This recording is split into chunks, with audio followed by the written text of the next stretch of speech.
@Julio Sánchez Cristo Oficial. Permítame, Marisabel, y además la invito a que participe con nosotros de esta conversación. Nos atiende el señor embajador de Colombia ante la Casa Blanca. Embajador Francisco Santos, muy buenos días. Julio, muy buenos días. Saludo a usted y a toda su audiencia. Señor embajador,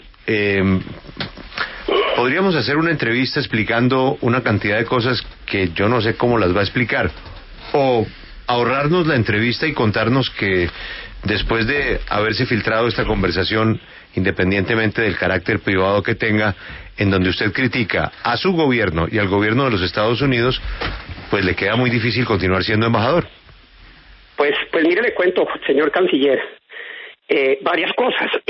Lo primero es que es una conversación que se hace en un recinto absolutamente cerrado, en un reservado. Esto es una grabación que no sabemos de dónde sale. Es como si a usted lo grabaran en su casa, que es ilegal y que de todas maneras pues es una conversación de un embajador hablando con su jefe, la canciller, explicándole cómo están las relaciones entre Estados Unidos y Colombia, que por cierto están muy bien, cómo son los ejes de poder en Estados Unidos que han cambiado y han cambiado como cambian después de cualquier administración. Y le cuento que, por ejemplo, frente a Estados Unidos, lo que digo ahí son conversaciones que hemos tenido con funcionarios del Departamento de Estado. El eje de poder en Estados Unidos hoy es la Casa Blanca. No creo que eso sea nada novedoso para usted ni para sus oyentes.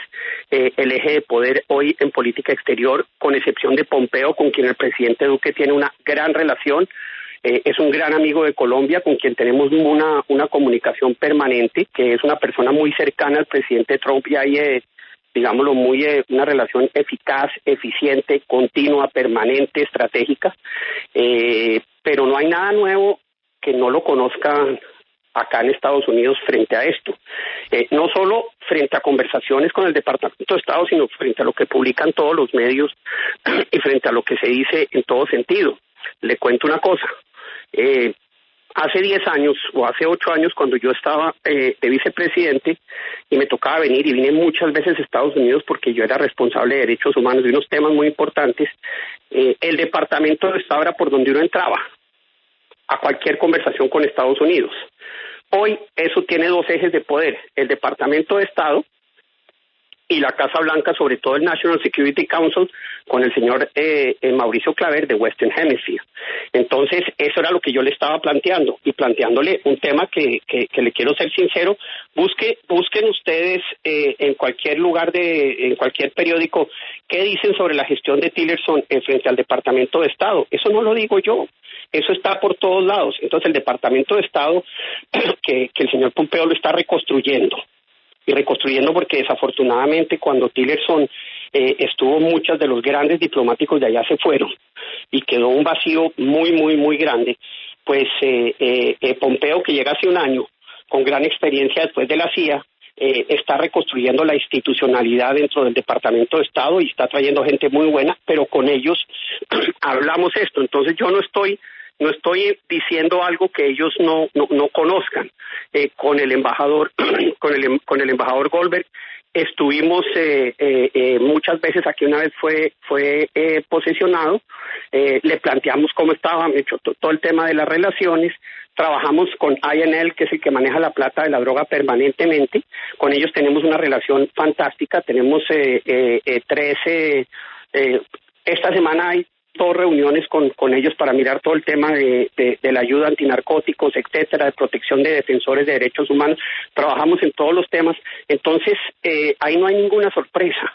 Ahí lo que hay es que esta conversación privada, que es la presentación de un informe de un funcionario a su jefe, en donde se le plantea, mire, tenga cuidado, canciller, hoy hay estos 2 tipos de ejes de poder, etcétera. Ahí no hay absolutamente nada grave, nada complejo y nada complicado. Lo cierto es que hoy en día la relación del presidente Duque y del gobierno de los Estados Unidos con el gobierno de Colombia es excelente. Lo que está pasando es una alianza estratégica que fue una de las directrices que me dio el presidente Duque, porque con el presidente Duque sí me dio esas directrices muy claras. Bipartidismo, mitad del tiempo trabajando con congresistas demócratas en el Congreso, mitad del tiempo con republicanos. O sea, el tema bipartidista está firme. El presidente Duque me planteó que era urgente la creación de un documento 2030 sobre la relación de Estados Unidos y Colombia en los próximos 10 años. Estamos trabajando en eso con el Departamento de Estado. El presidente Duque me pidió que la economía naranja tenía que ser uno de los instrumentos vitales de desarrollo en Colombia. Firmamos un acuerdo con la Universidad de Texas y con tres aceleradoras en Austin para llevar empresas de tecnología a Austin a acelerarse. Estuvimos en Atlanta la semana pasada y vamos a llevar una cosa de Venture Capital a Colombia para poder trabajar ese mismo tema. Estamos llevando empresas a Colombia que usted no se imagina. A mí me sorprende de cierta manera que se hable de Colombia como se habla en los medios allá, y resulta que aquí están viendo a Colombia como la niña bonita de América Latina. Va a venir una cantidad de inversión y yo digo, oiga, qué desconexión entre dos mundos. Otra instrucción que me dio el presidente Duque es: miremos cómo podemos innovar, porque no nos olvidemos, el presidente Duque es distinto a todo lo que hemos visto. El presidente Duque no entrega puestos por votos, el presidente Duque no da mermelada, el presidente Duque está hablando de innovación como el nuevo futuro de la economía y me dijo: haga el tema de innovación en materia de lucha contra los narcóticos. Estamos trabajando eso con INL, Cohen, DCP. Todas las instrucciones que el presidente Duque me ha dado, las instrucciones, digamos, genéricas, han sido absolutamente claras, y esa dirección es evidente.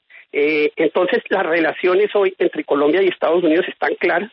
Ahí no hay absolutamente nada que no se sepa en Washington, que no haya sido publicado por todas partes, que no sea parte de la realidad, y que yo, como funcionario responsable que trabajo para el gobierno de Colombia y que trabajo para el presidente Duque, tengo que decirle a mi nueva jefe, que es la canciller, cómo vamos a funcionar, qué es lo que tenemos que hacer, cómo está operando aquí los centros de poder. Entonces, pues ahí no hay absolutamente ningún escándalo, ahí no hay absolutamente nada que no sea parte de un ejercicio, en una conversación, repito, privada, de cómo está funcionando hoy los Estados Unidos, y eso es normal. Mire, el gobierno pasado tuvo 5 embajadores en Washington. Cuando llega un gobierno tiene, digamos, una manera distinta de actuar. Este gobierno tiene una manera distinta, y en este gobierno la Casa Blanca tiene, digamos, es un eje de poder muy fuerte, y obviamente el Departamento de Estado y nosotros como diplomáticos tenemos que navegar esas aguas para poder generar las políticas y crear la relación que se necesita crear entre un país y otro. Eso es lo que yo le estoy explicando a la canciller. Y le repito, estas conversaciones, lo que usted ve ahí, no es nada que no conozcan en el Departamento de Estado, porque ellos mismos lo vivieron y lo sufrieron. Ellos mismos en este proceso de reconstrucción, y quiero decirle que pues han llevado gente de primer nivel. Uno ve a Cossack en Western Hemisphere, y es un hombre de muchísima tradición, de un hombre de gran trayectoria. Trabajamos con ellos, Abrams, permanentemente, trabajamos con Kirsten Madison en INL permanentemente. Nosotros tenemos una relación constante y le quiero decir muy productiva. Pero la realidad, Julio, y yo creo que para eso no se necesita una grabación ilegal de una conversación de un funcionario con su jefe, que es la canciller. Yo, como una persona responsable, le tengo que decir a la canciller cómo está funcionando hoy y cuáles son los ejes de poder en los Estados Unidos. Entonces yo ahí no veo absolutamente ningún problema, distinto pues a las interpretaciones que puedan hacer los medios de comunicación o los opinadores. Bien, embajador, lamentablemente pues todo eso que usted está diciendo en esa grabación no le corresponde decirla a un diplomático, pero usted ya nos ha dado Perdóneme, Julio, pero está equivocado, totalmente equivocado usted, por una razón. Porque es una conversación privada donde un funcionario le está diciendo a su jefe cómo funciona una Embajador, un eje de poder y un eje de centro de la relación más importante. ¿Puedo terminar la pregunta? Le voy a decir mentiras a la canciller. Yo no soy una persona que digo mentiras, Julio, me da mucha pena. Yo tengo que decirle la verdad, y le estoy contando la verdad de cómo funciona hoy en Colombia, en Estados Unidos, la política internacional y cuáles son los centros de poder de cada uno de ellos. Bien. Ahora sí le voy a formular la pregunta, embajador. Gracias, usted Julio. dice que todo esto... Pero si opina, yo tengo que contrarrestar la opinión también. Embajador, usted dice que todo este tema ha sido comentado con el señor presidente de la República, actualizado de cómo está funcionando este eje.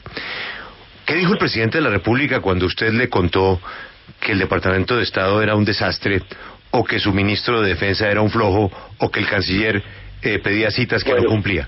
Hay que responder al presidente Duque. Bueno, listo, Julio. Venga, le cuento varias cosas que creo que es importante que usted entienda como contexto y como verdad, y no como interpretación.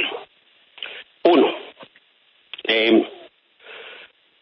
quizás la palabra desastre es fuerte, pero la verdad es que hoy hay dos ejes de poder en Estados Unidos, cuando antes era uno solo. Cuando antes era el Departamento de Estado, hoy es Casa Blanca y Departamento de Estado, que es normal cuando hay un cambio de administración, un cambio de administración con un presidente. Embajador, pero déjeme. No, es que ya nos explicó, Ustedes llevan 2 horas hablando y opinando e interpretando, y ahora me toca a mí.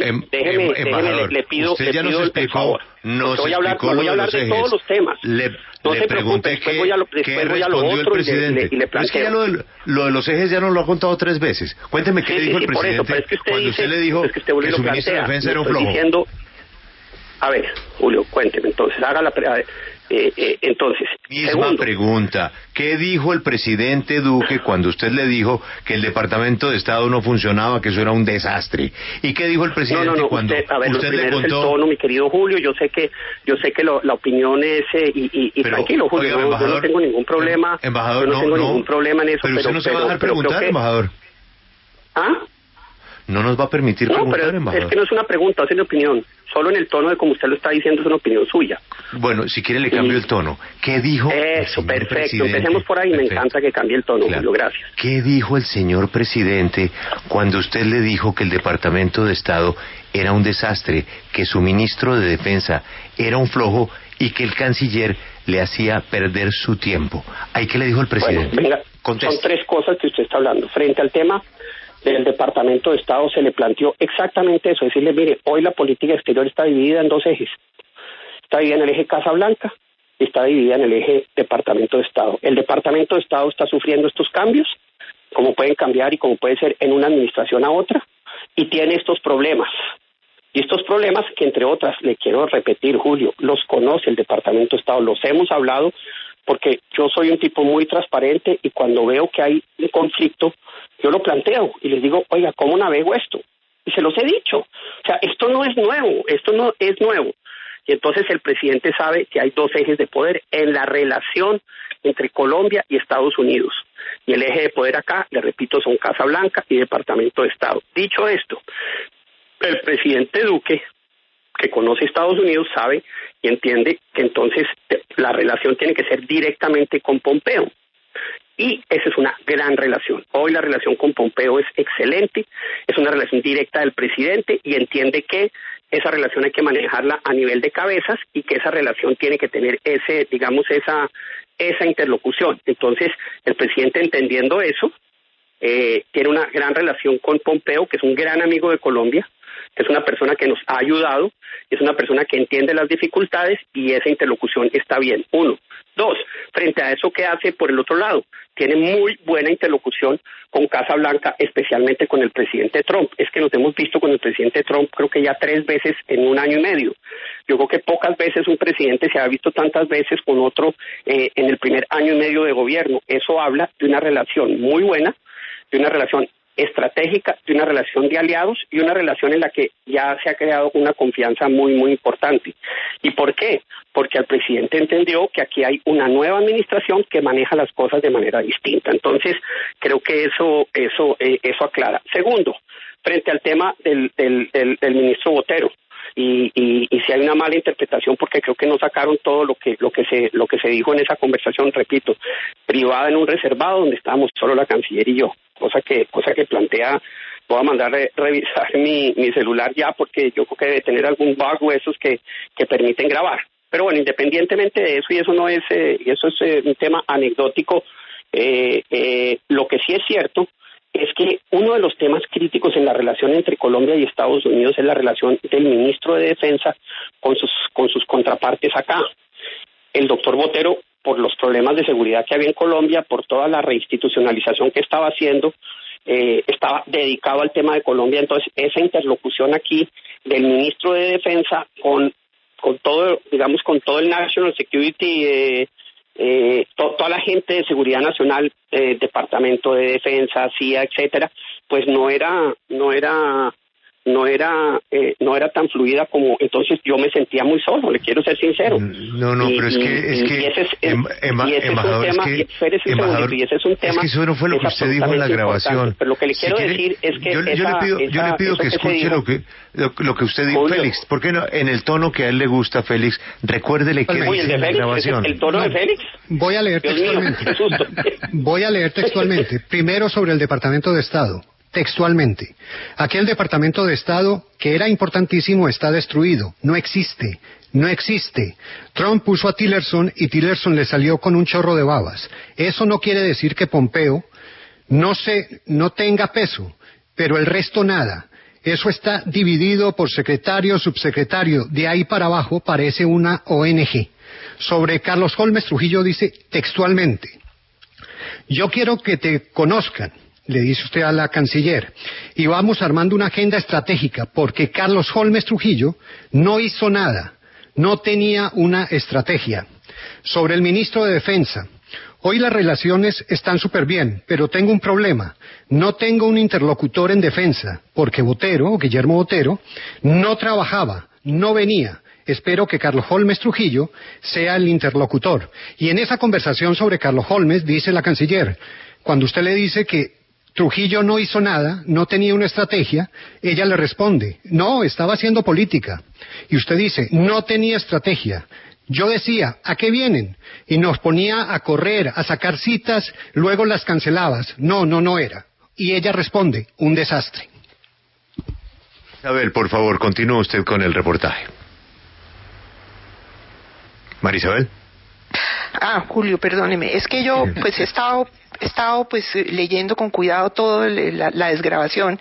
Yo considero, para aterrizar el tema, que lo que estaba haciendo el embajador Santos era un briefing que hacen los embajadores a los nuevos cancilleres, informándole en privado una serie de datos sobre la situación de los Estados Unidos, la realidad de cómo se han desplazado los focos de poder, porque pues nadie puede negar que el estilo Trump es personalizado, tiene sus propios asesores y la familia es muy importante, y entrar ahí es muy difícil. En cuanto a Venezuela, pues no es un secreto que estaba el tema de Guaidó, para nada. En cuanto a esa frase que se citaba fuera de contexto, suena terrible, que es inventar cosas para que los gringos tengan a Venezuela en el top of mind. Pues no es inventarse cosas como mentiras, sino es inventarse estrategias como llevar a los embajadores y parlamentarios europeos, a los congresistas gringos, para que Venezuela se mantenga en el top of mind. Hasta ahí yo entiendo. Lo que me parece más envainador de todo es las opiniones ya personales, y más faltaba que usted no las pueda hacer en privado, como lo estaba haciendo, pero cuando las cosas privadas se filtran, empiezan los problemas, porque uno tiene que empezar a explicar lo que dijo en privado, a lo que tiene todo su derecho. Pero esas opiniones sobre el canciller, que ahora es el ministro de Defensa, y más que nunca tiene que haber una relación fluida entre el embajador de los Estados Unidos y el ministro de Defensa de Colombia, es lo que me parece más complicado. ¿Cómo se va a manejar en el futuro que usted piense, como se ha filtrado desgraciadamente, que el canciller estaba haciendo política como canciller, que no tenía estrategia, que no hizo nada, y que yo creo que esas diferencias comenzaron a surtirse cuando ustedes tuvieron una diferencia de criterio sobre el manejo del New York Times, cuando el periódico informó sobre los cambios de orden operacional. Usted opinaba que había que responderle con una carta corta y contundente, y el canciller se llevó al ministro de Defensa, se instalaron 3 horas en el periódico, creo que eso fue un desastre, y ahí comenzaron las diferencias. Pero la pregunta concreta es, ¿cómo hará en el futuro, si esto desgraciadamente no produce que usted tenga que salir del cargo, esa relación con el canciller, con el nuevo ministro de Defensa? Pues mire, venga, le digo, la mención al ministro Botero era precisamente porque uno necesitaba aquí mucho de interlocutor. Y él estaba metido en sus problemas de Colombia y dedicado al tema colombiano. Y eso lo entiendo yo, pero la relación de seguridad con Estados Unidos es muy importante y precisamente yo le estaba diciendo a la canciller la importancia de la interlocución del ministro de Defensa con Estados Unidos, que es una importancia que es vital. Eso no quiere decir que durante este año y medio no hubiera esa interlocución. Allá estuvo varias veces el de Southcom, allá estuvo el ministro de Defensa casi que creo que la primera semana o la segunda semana de gobierno. Allá estuvo hay una cuando vino el presidente acá tuvo una reunión con la directora de la CIA que era muy importante. O sea, eso se manejó muy bien desde Palacio con ayuda del canciller. En eso tengo que ser muy claro pero la otra moneda de ese tema es un ministro de Defensa acá que establezca esas relaciones personales jerárquicas al más alto nivel, porque aquí la jerarquía cuenta, aquí la relación secretario de Defensa con ministro de Defensa es importantísima. Usted no se imagina lo importante que es, y era un vacío que yo sentía y le estaba explicando a la ministra eso, y cuando usted dice, no, cuando yo digo lo de Botero es que no venía, es que era muy importante que viniera y es muy importante la presencia del canciller, del ministro de Defensa en Estados Unidos en distintos escenarios. Eso creo que es el contexto en el que yo estaba mencionando eso que me parece sumamente importante y es un consejo para el nuevo ministro de Defensa que tiene que tiene que establecer esa relación con Mark Esper, el nuevo secretario el secretario de Defensa. Entonces yo le pido disculpas al ministro Botero si se malinterpretó esa frase, porque él lo que estaba era ocupado y dedicado al tema de Colombia y lo entiendo, pero la otra parte del ministro de Defensa era un vacío en el que yo sentía que era uno de los temas que tiene que hacer el nuevo ministro de la Defensa. Segundo, frente a Cancillería, yo recibí instrucciones muy claras y contundentes del presidente Duque, como les conté antes, tengo todos los resultados y mire, yo no trabajo para mí, yo trabajo para el presidente. Yo no había contado nada de todo esto que estoy haciendo porque me parece que quien tiene que llevarse todos los créditos es el presidente, el que es el que da las instrucciones. Yo trabajo para el gobierno de Colombia, yo trabajo para el presidente, a través del presidente para el gobierno y para Colombia. Entonces, a mí no me interesaba decir, es que logré esto, lo otro, que no. Todas esas instrucciones que el presidente muy claramente me dio, y yo tengo interlocución muy buena con el presidente, se cumplieron y se están cumpliendo. Y en ese sentido, yo tenía, digamos, la sombrilla de las acciones. En el tema ya táctico, que es tan importante, no el estratégico, sino el táctico, no tuve instrucciones. Y yo entiendo también que el canciller estaba muy metido en todo el tema de Venezuela, en el Grupo de Lima, etcétera, y que eso es importante. Frente a lo que dije de las reuniones que nos pedían, le quiero ser muy sincero, la interlocución, cómo funciona una embajada y cómo funciona una cancillería. El canciller maneja Pompeo y el segundo nivel. Aquí desafortunadamente, digamos que se pedían citas con tercer y cuarto nivel. Yo decía, por Dios, no desgasten, porque eso nos hace sentir acá, los desconcierta a ellos, porque el Departamento de Estado pues tiene sus jerarquías. Yo trabajo mucho con el Western Hemisphere, yo trabajo mucho con Elliot Abrams, trabajamos con ellos. Es muy importante, digamos, esa estructura jerárquica de la relación, y era en ese sentido. Y la verdad, pues, las instrucciones tácticas de lo que debe hacer un embajador y que es la función de la Cancillería fue uno de los vacíos de soledad que yo sentía acá para trabajar, y que pues yo tenía que contarle a la canciller, porque le dije a la nueva canciller, por favor, deme instrucciones. Sí, yo soy su funcionario, yo trabajo para usted y necesito esas instrucciones fundamentales.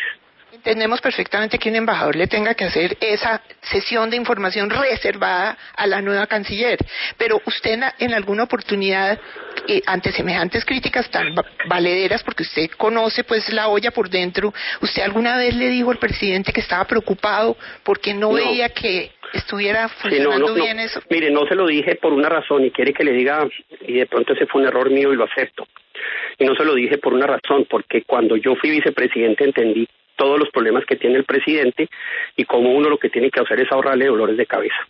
Entonces yo me acomodé y yo diseñé la agenda estratégica, hice lo mejor posible en términos tácticos de ir acá, ir allá, cuando me llamaban o cuando me pedían consejo lo daba, escribía memorandos sobre posibles alternativas que se podían hacer, etcétera, etcétera. O sea, yo eso traté de manejarlo con el canciller de manera muy clara pero le repito, el canciller también estaba muy metido en todos los temas de mire todo lo que hizo con Venezuela, mire todo lo que hizo para lograr que más de 60 países reconocieran a Guaidó. Él estaba viajando por todas partes del mundo.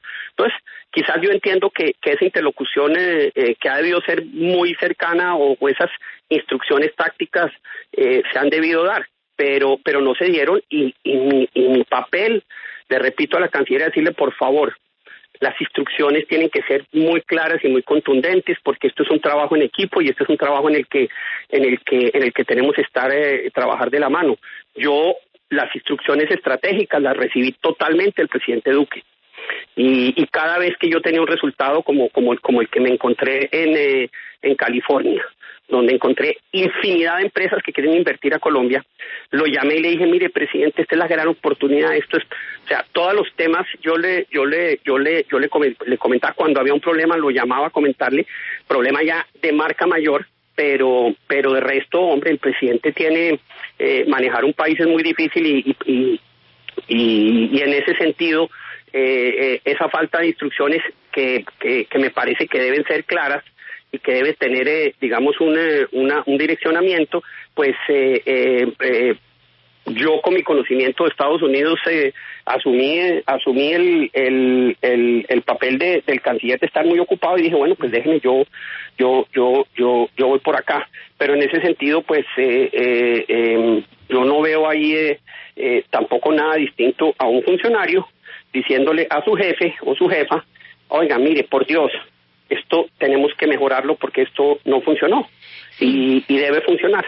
No veo ahí cuál es el lío ni veo cuál sea el problema. Con el doctor Carlos Holmes, cuando se posesiona, la idea es ponerle la embajada totalmente a su servicio. Embajador. Totalmente a su servicio y de eso se trata esto. Entonces, porque es que yo no trabajo, yo trabajo para el gobierno de Colombia, yo no trabajo para Francisco Santos, yo trabajo y si usted averigua, yo hablo con el ministro de Hacienda, yo hablo con el ministro de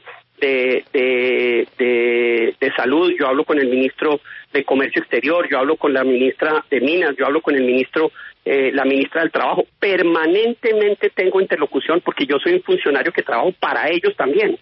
Entonces mi papel ahí era decirle a la nueva canciller, yo quiero que esta interlocución sea muchísimo más fluida, porque la fluidez de esta relación es fundamental para el buen éxito, no mío, embajador, de ella pero y del gobierno, usted no y sobre cree... todo del presidente Duque. Entonces, pues, no veo ahí, tampoco le quiero ser sincero, no veo ahí problema alguno distinto al que se genera por cuenta de una grabación ilegal y por cuenta de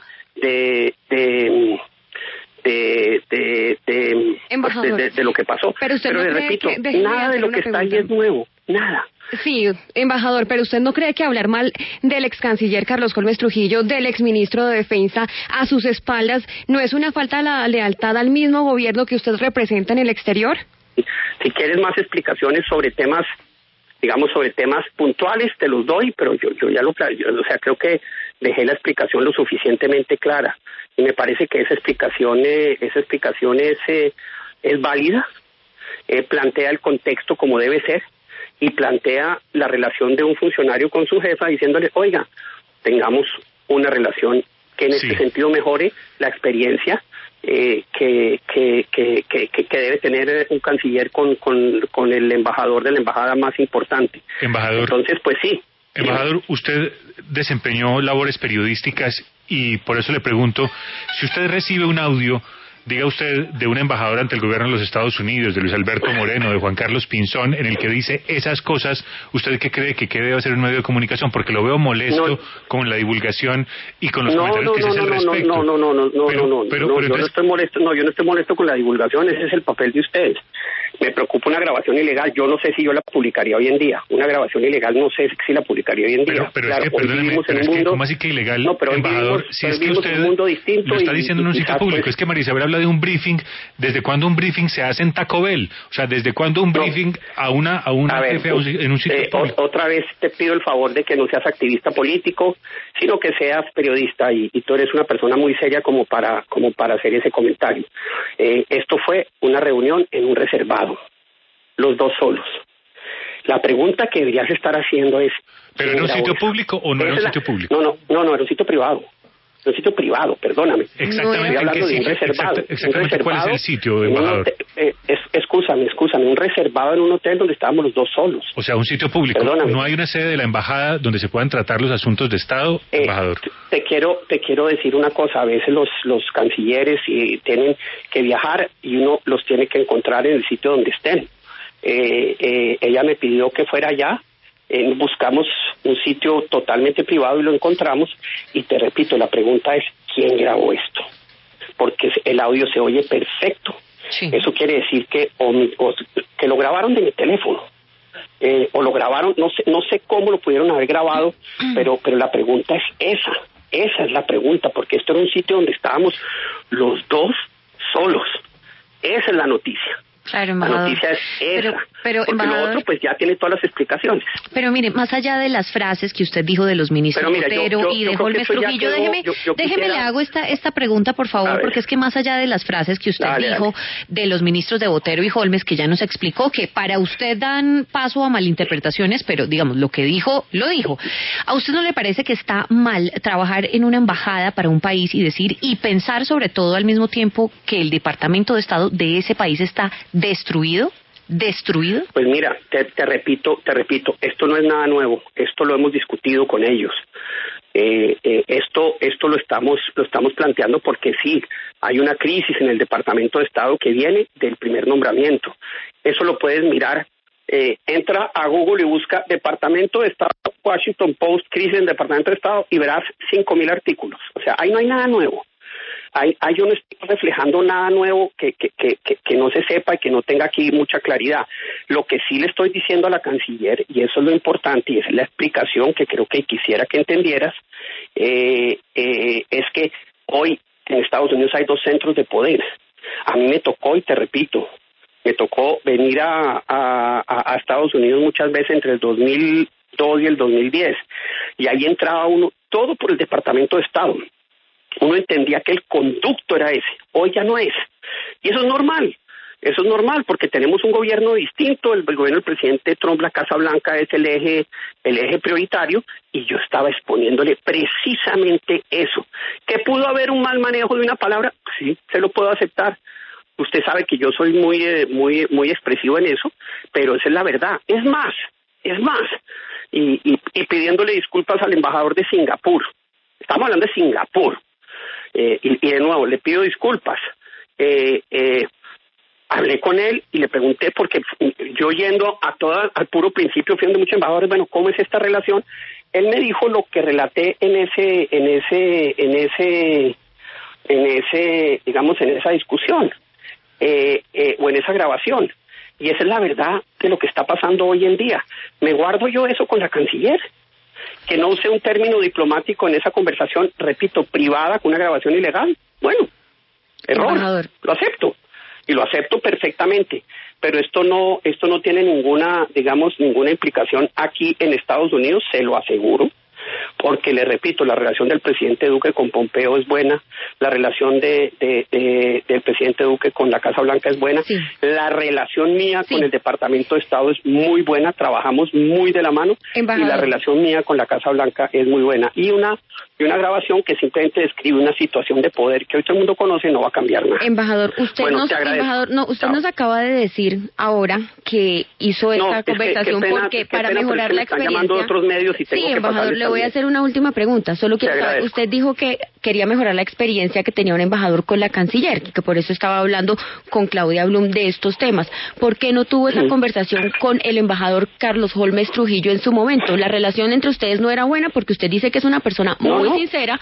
y por eso estaba expresando esto. Entonces, ¿por qué no le dijo eso al embajador Carlos Holmes Trujillo? ¿Por qué no le dijo, yo siento que usted acá me deja metido, no cumple las citas, no está trabajando? ¿Por qué lo conocemos mediante una grabación yo no digo que no estuviera y no se lo dijo directamente? Bueno, listo.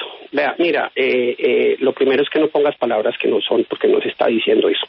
Y me parece que en términos de lo que es una periodista debe decir, las preguntas pues tienen que reflejar también la verdad. Pero bueno, yo en ese sentido tuve una relación y tengo una relación hiper respetuosa con el canciller y hoy ministro de Defensa, hiper respetuosa. No, pero por eso yo le leo textualmente. Embajador, yo le leo textualmente. Yo vuelvo, sí, otra vez, pero para que sea textual, para que usted pueda poner en contexto. No, lo que dice exactamente. Yo quiero que conozcan, vamos armando una agenda estratégica porque Carlos Holmes no hizo nada, no tenía una estrategia. Y usted después dice que cuando dice que el ministro Botero no trabajaba, que usted espera que Carlos Holmes Trujillo sea el interlocutor. ¿Cómo entiende usted que busque un interlocutor? ¿Cómo se entiende que usted busque un interlocutor que ahora es ese señor al que usted le decía que no hacía nada? Cálmate, Félix, que me parece que si algo, ahora que estamos hablando de manejar los temas pacíficamente, pues yo creo que los medios deben dar ejemplo, entonces te pido que te calmes. Pero a ver, te cuento, ya te lo expliqué, y te expliqué que lo del ministro Botero era la interlocución con Washington, que era muy importante, y te expliqué que lo del canciller era un tema de táctica frente a los distintos temas aquí en Estados Unidos, porque todo el tema estratégico ya el presidente Duque, y lo hablábamos permanentemente. Entonces, es eso. Sí, bueno, embajador Sánchez, ¿a qué se refiere usted cuando habla de acciones encubiertas en el tema de Venezuela? Bueno, entonces faltaron preguntitas, ¿no? Por ejemplo, la de Alexandra, que me imagino para dónde iba Alexandra con su pregunta que se nos frustró. Bueno, no, le iba a cambiar el tema, Julio, le iba a hablar sobre las protestas, porque pues para mañana hay protestas aquí enfrente de la Embajada de Colombia, también me imagino que lo mismo sucederá en Washington. Le iba a cambiar un poco el tema. No, yo pensé que le iba a recordar por qué razón renunció el embajador británico en Washington, ¿no? Bueno, también, exactamente, ¿qué fue lo que eso pasó dijo en su momento? Meses. Que dijo que el embajador de Washington, él renunció por lo que había dicho sobre el presidente Trump. ¿Y se acuerda qué fue lo que dijo? Palabras textuales. Más o menos. Bueno, que por dignidad, algo así. No. Por honorabilidad era que dimitía. Averigüemos, ¿qué fue lo que dijo que llevó a la renuncia? O sea, ¿por qué el embajador británico tuvo que renunciar a la Casa Blanca? Fue por sus palabras, ¿Cuáles fueron las palabras? Contra Trump. Okay. Buscamos esas palabras. Yo lo tengo en la libreta negra de apuntar. ¿Qué decía? Decía que la administración de Donald Trump era disfuncional e inepta. Sí. Y Félix, ¿qué fue lo que dijo el embajador del Departamento de Estado? Sobre el Departamento de Estado dice textualmente, otra vez, aquí el Departamento de Estado, que era importantísimo, está destruido, no existe. Trump puso a Tillerson y Tillerson le salió con un chorro de babas. Y sigue, eso no quiere decir que Pompeo no tenga peso, pero el resto, nada. Eso está dividido por secretario, subsecretario. De ahí para abajo parece una ONG. Que son los únicos que hablan todos los días con Colombia y con el embajador, porque el señor y lo otro es que habla muy poco con Colombia o habla exclusivamente con el canciller o la canciller, pero al embajador Santos le toca hablar con todos esos secretarios y subsecretarios a los que subestimó.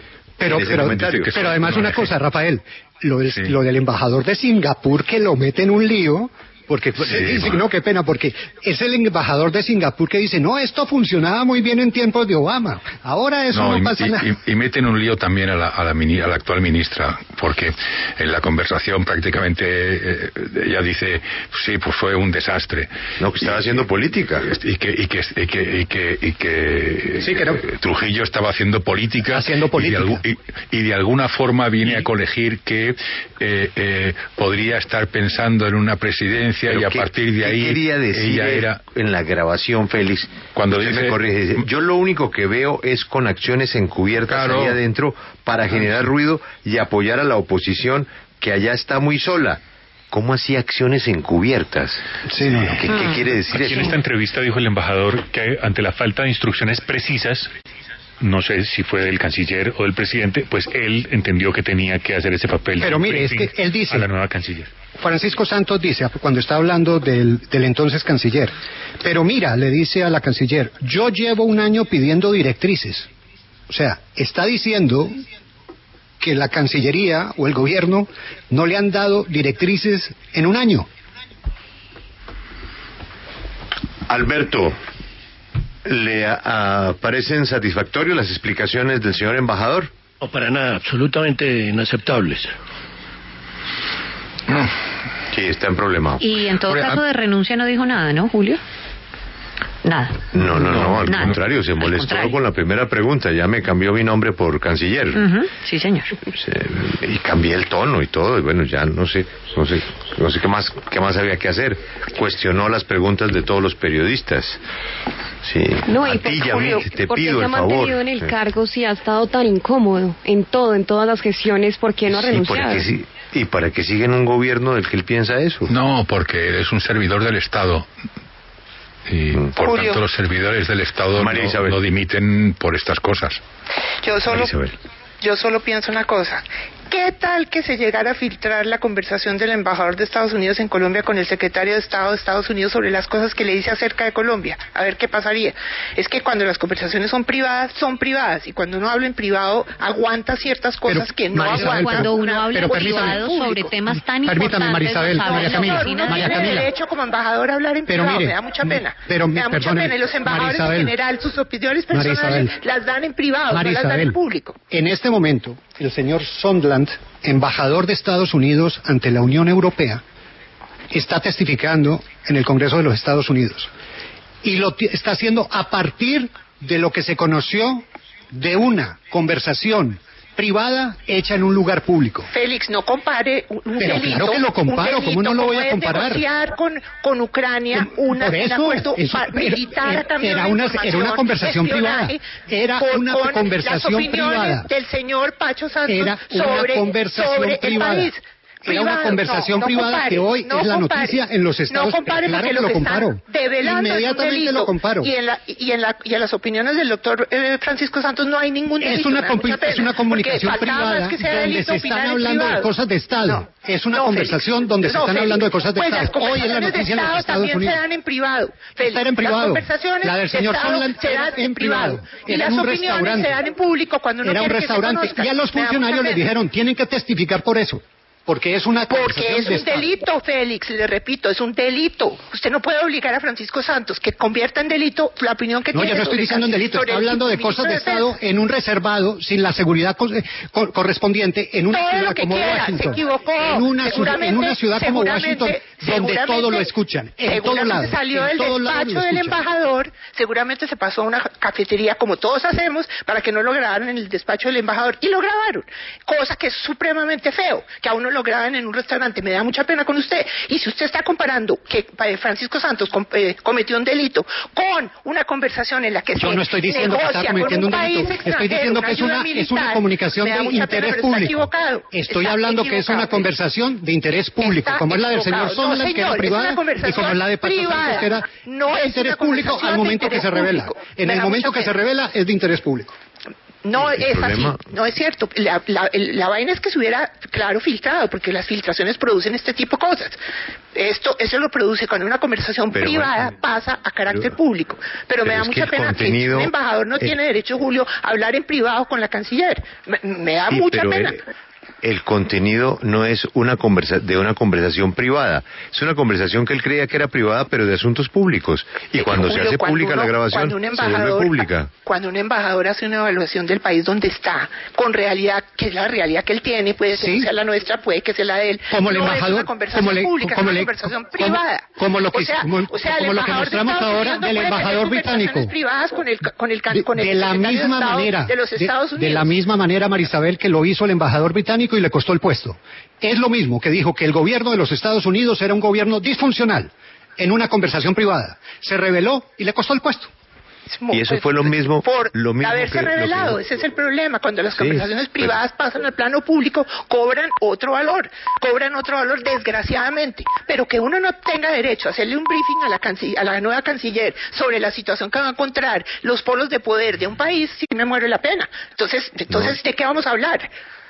Tiene todo el derecho, pero lamentablemente se hizo pública, Marisabel. Se filtró, y cuando las cosas se filtran, pues pasan a otra dimensión. Pues ya pasa a otra dimensión, como la del embajador británico.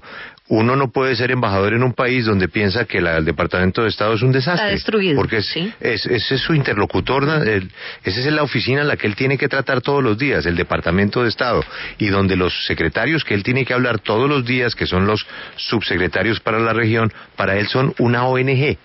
Esos señores son los que él tiene que hablar todos los días, y él piensa eso de esos señores. Eso en privado, nunca sabríamos. Pero él reconoce que tiene un valor periodístico. Es decir, cuando se le pregunta, oiga, usted como periodista, y me imagino que Marisabel piensa lo mismo, si uno en una redacción recibe esa grabación, eso tiene un interés periodístico y tiene un interés público. No, pero él dijo que una grabación ilegal, él lo pensaría 2 veces para publicarla, y que eso era una grabación ilegal. Tendría que revisar un poquito su pasado periodístico, de cuántas grabaciones él reveló cuando trabajaba en el periódico El Tiempo. Acompáñenos en el canal de YouTube @Julio Sánchez Cristo Oficial.